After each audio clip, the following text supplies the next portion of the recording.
다 같이 찾으실 성경 말씀은 디모데 후서 3장 12절에서 17절까지의 말씀입니다. 신약 성경 345면 디모데 후서 3장 12절부터 17절까지의 말씀,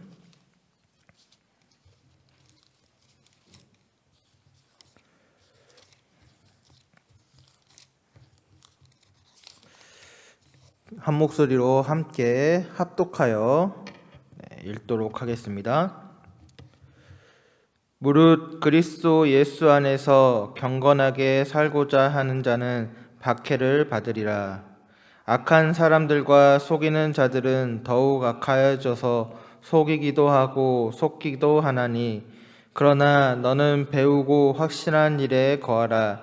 너는 내가 누구에게서 배운 것을 알며 또 어려서부터 성경을 알았나니, 성경은 능히 너로 하여금 그리스도 예수 안에 있는 믿음으로 말미암아 구원에 이르는 지혜가 있게 하느니라. 모든 성경은 하나님의 감동으로 된 것으로 교훈과 책망과 바르게 함과 의로 교육하기에 유익하니, 이는 하나님의 사람으로 온전하게 하며 모든 선한 일을 행할 능력을 갖추게 하려 함이라. 아멘. 우리는 지난주 우리 삶의 가르침과 배움에 대해 다시 한번 생각해 보는 시간, 스승의 날을 보내었습니다. 학창 시절을 보내는 동안에 귀한 가르침을 허락하신 은사님들, 또는 학교와 같은 교육기관이 꼭 아니더라도 오늘 우리의 삶에 귀한 배울 점을 허락하시고 우리의 삶을 인도하여 주신 분들, 또한 그와 함께 삶의 모습을 통해 우리에게 삶의 모범을 보여주시는 분들을 우리는 스승이라 이야기하며 매해 허락된 이 스승의 날을 통해 이 감사의 마음들을 표현하는 것입니다. 그런데 왜 가정의 달이라 불리우는 이 5월의 한 중간에 오늘 배움과 가르침을 허락한 이 스승의 은혜를 되새기는 이 스승의 날을 우리는 지정하여 지키고 있을까요? 이는 한 사람이 온전히 성장해 감에 있어 물론 가족 구성원으로부터 얻는 정서적인, 관계적인 측면의 영향력들도 굉장히 중요하지만, 이 피를 나눈 혈육이나 함께 살아가는 동반자가 주는 영향력만큼이나 참 가르침과 참 배움은 한 사람이 온전히 성장해 감에 있어 그 사람의 인생에 굉장히 큰 영향력을 미치기 때문입니다. 한 사람이 자라감에 있어 그가 처한 삶의 환경이나 부모 또는 가정으로부터 얻는 정서적인 지지 기반이 그 어떠한 것보다 중요합니다. 그러나 그와 함께 오늘 그 한 사람이 어떠한 배움과 가르침을 받는가, 또한 그로 인해 어떠한 삶의 기준을 갖고 삶의 앞길을 결정하며 나아가는가가, 이러한 사실들이 한 사람이 자라감에 있어 매우 중요하게 작용한다는 것입니다. 이 가르침과 배움이 중요함에 대한 이야기들, 또한 그에 대한 명언들은 셀 수 없이 많이 있습니다. 맹모 삼천지교라고 하여 맹자의 어머니는 배움과 가르침의 좋은 환경을 자식인 맹자에게 허락하기 위하여 3번이나 이사했던 이야기들을 우리는 알고 있습니다. 또 미국의 자동차 왕 헨리 포드는 배움에 대해 다음과 같은 명언을 남겼는데, 그 사람이 20세든 80세든지 간에 배움을 멈춘 사람은 바로 늙었다는 것이다 라고 이야기했습니다. 즉, 이 배움에 대한 의지가 한 사람의 젊고 늙음을 결정하며, 그러기에 우리의 배움의 시간은 평생이어야 함을 오늘 이 헨리 포드는 이야기하며 배움의 중요성에 대해 강조한 것입니다. 우리나라 속담에도 물은 트는 대로 흐른다라는 속담이 있습니다. 이 속담은 물이 물길을 트는 대로 그 방향을 따라 흐르는 것처럼 사람에게 어떠한 가르침이 올 때에 사람은 그 가르침으로 인해 자신의 앞길을 열어간다라는 속담입니다. 배움 또는 가르침 또는 교육, 물론 이 세세한 말의 뜻을 자세히 풀어보면 그 뜻의 차이는 어느 정도 있겠지만 오늘 지금까지 살아온 많은 인류들이 또 많은 시간을 보내며 얻어온 결론은 바로 이 무엇인가를 배우고 또 그 배움을 통해 길을 찾고 배움을 통해 미래를 향해 나아가는 것, 또 그 안에서 삶의 방향을 찾아가는 것은 인간에게 매우 중요하며 또 그 어떠한 일과 비교할 때에도 절대 소홀히 할 수 없는 가치 있는 일이라는 것입니다. 그런데 오늘 이 배움에 있어 배움이 한 사람을 온전한 사람으로 성장시키기 위한 가치 있는 일이 되기 위해서는 이 배움에 대해 한 가지의 단서가 붙습니다. 그것은 배움의 방향이 바른 방향이어야 한다는 것입니다. 맹모 삼천지교의 이야기를 조금 더 해보겠습니다. 왜 맹자의 어머니가 집을 3번이나 이사를 하여 맹자의 배움의 방향을 잡아주었을까요? 가르침과 배움이 없어서였을까요? 아닙니다. 맹자에게는 늘 배움이 있었습니다. 시장에서는 물건을 파는 방법에 대해서 배웠고 묘지 옆에서는 죽은 자를 장사하는 방법에 대해서 배웠습니다. 맹자에게는 이처럼 늘 배움이 있었습니다. 그러나 오늘 그 배움들이 맹자에게 바른 배움에 대한 방향이 아니었기에 오늘 맹자의 어머니는 바른 배움의 장소를 위한 이사를 3번이나 단행하게 되는 것입니다. 오늘 우리의 삶에 필연적으로 무엇인가를 늘 배우게 되어 있는데 오늘 이 배움의 방향이 누군가의 것을 뺏고 훔치기 위한 배움이라면 또 누군가에게 상처를 주고 누군가의 마음을 아프게 하기 위한 배움이라면 그리고 어떠한 방법이 됐든지 간에 자기의 것만을 채우고 쌓기 위한 배움의 향연이라면 오늘 배움이라는 그 단어 자체만으로는 가치 있는 일이었지만 한 사람을 바르게 성장시키는 데 있어 그 배움은 오히려 무가치한 일이 되고 만다는 것입니다. 다방면의 폭넓은 배움으로 많은 경험을 쌓는 것은 매우 중요합니다. 또한 좋은 환경에서 많은 지식을 쌓는 것도 중요합니다.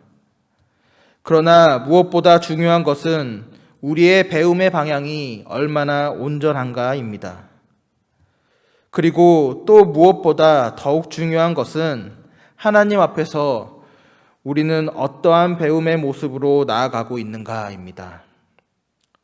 오늘 본문을 통하여 오늘 하나님 앞에서 우리는 어떠한 배움을 가져야 하는지 함께 살펴보며 은혜를 나누기를 소망합니다.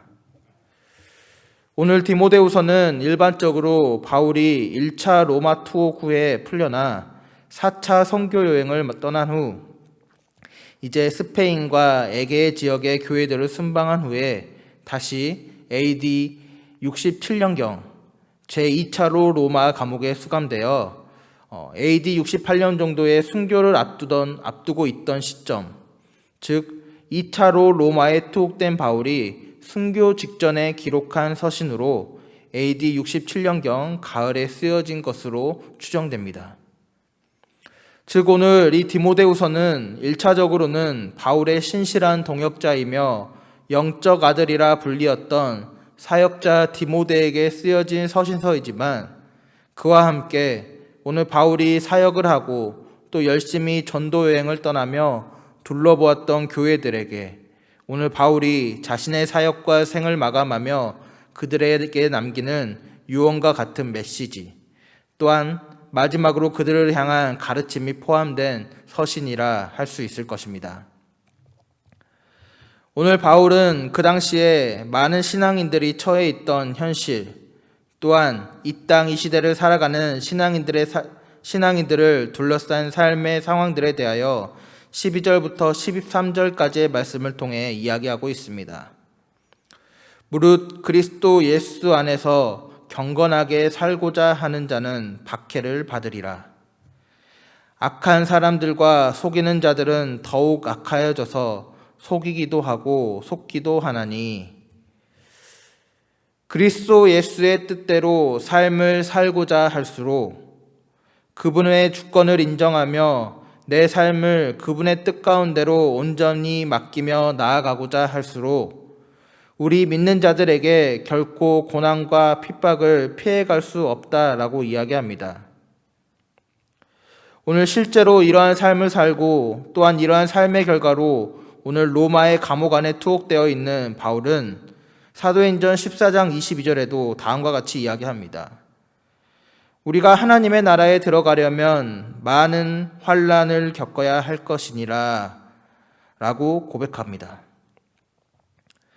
그리스도 예수 안에서 경건하게 살고자 노력하면 노력할수록 오늘 하나님의 나라를 위하여 나의 믿음과 신앙을 지켜가려 노력하면 노력할수록 오늘 우리에게 필연적으로 다가오는 것은 바로 이 박해와 환난이라는 것입니다. 그리고 오늘 이런 박해 가운데 있는 우리들을 향하여 세상은 어떠하다라고 이야기합니까? 더욱더 악하여져서 우리 믿는 자들을 속이려 할 것이다 라고 오늘 본문은 이야기하고 있습니다. 그런데 오늘 이 구절을 다시 생각해 볼 때에 만약 오늘 나의 삶에 또 나의 가정에 하나님을 믿어감에 있어 그 어떠한 박해도 고난도 없다. 또한 복음을 전할 때에 그 어떤 핍박과 유혹도 없다라고 가정한다면 오늘 우리는 바울이 말한 윗구절의 상황을 비추어 볼 때에 내가 진정 예수 그리스도 안에서 경건하게 살고자 노력하고 있는가? 내가 오늘 예수 그리스도 안에 거하고 있는가? 우리는 우리의 삶을 돌아보며 점검할 필요가 있는 것입니다. 왜냐하면 위의 말씀처럼 경건하게 살고자 하는 자에게는 이러한 고난과 박해가 늘 따른다라고 오늘 본문은 말하고 있기 때문입니다. 그러기에 역으로 생각해 본다면 이러한 박해와 고난이 없다는 것은 내가 하나님 앞에 경건하게 살아가고 있지 못하다라고 생각해 볼 수 있고 우리는 우리의 삶을 돌아보아야 하는 것입니다. 바라기는 예수 그리스도 안에서 경건하게 살고자 할 때에 오늘 우리에게 다가오는 많은 유혹과 핍박들을 하나님 나라의 영광들로 바라보며 이를 기쁨으로 감당하시는 모든 성도님들의 삶이 되기를 주님의 이름으로 축복합니다. 아무튼 오늘 이때에 이 믿는 자들은 어떠해야 한다고 본문은 이야기합니까? 오늘 바울은 배우고 확실한 일에 거하라 라고 이야기하며 그리고 오늘 우리에게 바른 길을 가르치는 한 가지를 소개합니다. 그것은 바로 성경입니다. 너에게 점점 더 박해와 고난이 닥쳐오고 그런 너희들을 향해 세상은 점점 더 악하여져서 너희를 계속 삼키고 미혹해하며 또한 속이려 할지라도 너희는 그럴수록 세상이 너희를 향하여 더욱더 그러할수록 너희는 오늘 어디에 거하라 라고 이야기합니까? 바로 배우고 확신한 일, 원어로는 계속해서 끝까지 머물러 있어야 할 배우고 확신하게 될 것들 안에 거하라 라고 이야기합니다. 이 배우고 확신한 일이 무엇입니까? 바로 우리가 배워 믿고 있는 바로 복음입니다. 오늘 15절의 말씀을 다시 한번 제가 읽어보겠습니다. 또 어려서부터 성경을 알았나니 성경은 능히 너로 하여금 그리스도 예수 안에 있는 믿음으로 말미암아 구원에 이르는 지혜가 있게 하느니라. 오늘 성경은 오늘 우리에게 무엇을 가르쳐 준다 이야기합니까?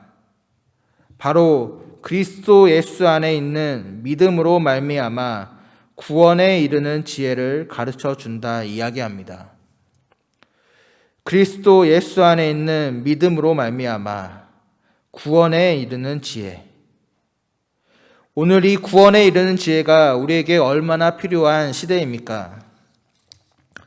물론 우리 크리스천들이 시대의 상황과 아픔 속에서 말씀 안에 온전히 처신하지 못한 잘못된 모습들을 분명히 보이기도 했지만, 단적인 예로 오늘 코로나19의 시기에서도 보아왔듯이 언론을 포함한 많은 사람들의 지탄거리에 이 믿는 자들이 포함되게 되고, 또한 그로 인해 믿음이 연약한 자들은 그 믿음조차 흔들리게 되는 일들을 우리는 어렵지 않게 발견할 수가 있었습니다. 또한 오늘 우리를 미혹해하는 거짓된 영들이 얼마나 우리를 향하여 우는 사자와 같이 입을 벌리고 달려들고 있습니까? 이번 시기로 인해 신천지만 드러났을 뿐이지, 얼마 전에 보니 이 박옥수 구원파가 이제 매해 대전에서는 충무체육관 이런 곳에서 큰 대형 집회를 열곤 하였는데, 이제 그들도 시대의 흐름을 따라 유튜브로 자신의 집회를 생중계한다고 광고하는 인터넷 광고 배너를 찾아볼 수가 있었습니다. 이처럼 오늘 우리에게 세상의 많은 사람들이 바라는 것과 같이 세상에서 윤택하게 살아가기 위한 방법과 지혜, 또한 세상의 지식을 효과적으로 잘 습득하기 위한 지혜, 세상의 인간관계에서 잘 처세하며 잘 관계를 맺어가는 지혜 등등, 이러한 것들도 지혜라면 지혜지만, 오늘 이처럼 점점 더 악해져 가고 우리를 미혹해하는 영들이 가득한 이 시대에 무엇보다 우리와 우리의 다음 세대에게 필요하며, 무엇보다 우리와 우리의 다음 세대에게 시급하고 붙잡아야 할 지혜는 바로 이 구원에 이르는 지혜가 오늘 우리에게 필요하고 시급한 시대라는 것입니다. 물론 믿는 자라면 누구든지 오늘 구원에 이르는 지혜가 매우 중요하다고 인식하며 살아갑니다. 그러나 오늘 우리가 이 예수 그리스도를 믿음에 있어, 또한 성경을 배우고 읽으라 우리 자녀들에게 이야기하면서 오늘 우리는 무엇을 기대해야 합니까? 하나님으로부터의 다른 지혜들을 기대하며 이를 구원에 이르는 지혜보다 더 우위에 둘 때가 있다라는 것입니다. 하나님으로부터의 삶의 해결이나 또한 삶의 성공이나 삶의 윤택을 기대하면서 오늘 정작 우리와 우리의 자녀들이 하나님 앞에 구원받은 자로, 또한 구원에 이른 자로 살아가는 데 있어서는 우리가 인색하며 무심할 때가 있다라는 것입니다. 갓피플이라는 기독교 사이트에 한 포스팅의 제목이 제 눈에 설교를 준비하면서 들어왔는데, 그 제목은 이러한 제목입니다. 잘 되길 바라는가? 잘 믿길 바라는가? 우리가 자녀를 양육함에 있어 하나님 안에서 잘 되기를 바라고 있는가? 아니면 우리의 자녀들이 하나님을 잘 믿길 바라는가에 대한 질문입니다. 오늘 이러한 질문이 이 포스팅의 제목으로 나온 연유에는 어떤 사실이 그 밑바닥에 깔려 있습니까? 많은 믿는 자들이 잘 되길 바라는데 더 치중한다라는 것입니다. 많은 믿는 자들이 자녀들 또한 나의 삶의 성공과 합격을 위해 기도하지만 정작 온전한 믿음, 온전한 신앙을 위하여 기도하기를 소홀히 합니다. 또한 많은 이들이 입시나 건강 또한 삶의 평안을 위해 기도하지만 오늘 내가 하나님 앞에서 구원에 이르는 지혜를 배워가고 있는가에 대해서는 정작 무관심합니다. 세상 그 어느 곳에 합격하고 또 세상 그 어느 곳에 들어가 사는 것보다 오늘 하나님 나라, 천국에 들어가 살아가는 것이 오늘 우리에게 그 무엇보다 중요한데, 오늘 우리는 이를 잊어버리고 살아가면서 성경이 우리에게 가르치는 이 지혜를 외면할 때가 우리에게 있다라는 것입니다. 모든 성경은 처음부터 끝까지 단 1.1획도 제외하지 않고 오늘 하나님의 감동으로 우리에게 가르치며 교훈하고 있습니다. 이 땅에서의 삶이 영원한 것이 아니다. 죄인과 의인의 죽음은 다르다. 오로지 예수 그리스도를 믿는 믿음에만 구원이 있다. 바로 이 구원에 이르는 지혜를 오늘 우리에게 이야기하고 있는 것입니다. 바라기는 세상에서 하나님을 잘 믿어 구원에 이르는 것이 세상의 그 어떤 일보다 우리에게 잘 된 일임을 깨달아 오늘 이 성경이 가르치는 구원에 이르는 지혜를 구하며 나아가는 오늘 우리의 삶, 또 그리고 우리의 다음 세대들의 삶이 되기를 소망합니다. 그리고 그로 인하여 이 마지막 시대에 하나님의 사람으로 하나님이 기뻐하시는 자리에서 하나님의 선한 일을 행하며 나아가는 오늘 행복한 교회의 모든 성도님들의 삶이 되기를 주님의 이름으로 축복합니다.